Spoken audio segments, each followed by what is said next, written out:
Hello and welcome to Callum Connect's Micro Podcast. Our guest today is Arthur Zargaryan. Arthur is the co-founder of Parcel Tracker, a mailroom management and internal logistics software used by the University of Oxford, NASA, US Air Force, and hundreds of other organizations.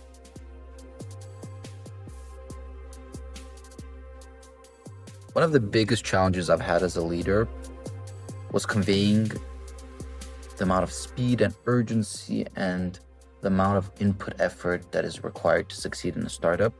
As founders, the three of us would always work very long hours. We would be working those hours very, very intensely.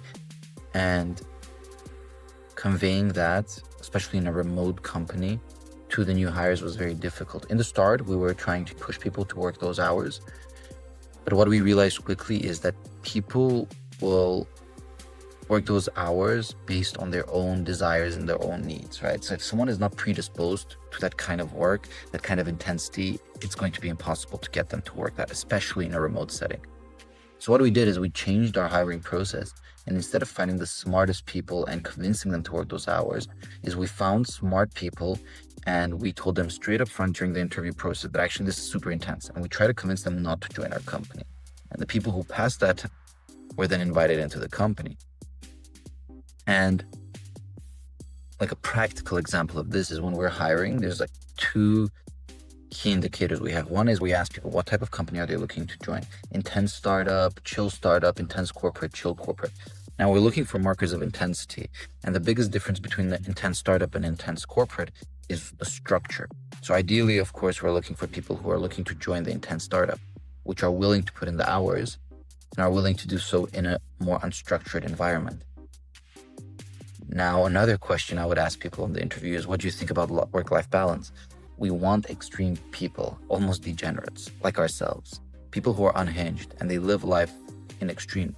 We'd rather someone come work extremely intensely, work weekends, and then take a week off, relax, and then go back to that intense work. Now, following on from that is that actually in a remote environment, it was really, really hard, and it still is really, really hard for us to track output and to know, are these people underperforming because they're not putting in the time, but they're smart, or they're just, or actually the work we have given them is super, super hard and we have misjudged the effort required to make it. Now, if they're putting in the time and they're smart, then it's on us, right? Because we have misjudged the work. But if they're smart and not putting in the time, or not smart, in both cases, you have to be, let go. And actually tracking that and making fair judgments is very, very difficult for us. So we've implemented different tools on our end and different metrics and different ways to track people's output without being too invasive at the same time, because you don't want your employees to feel like you're babysitting them. And one of the best things there is to actually just have more contact hours with people, have daily stand-ups, see how you can unblock them, and improve communication channels. If you enjoyed this podcast and would like to find more inspiring information about entrepreneurs around the world doing incredible things, make your way to enterprisezone.cc.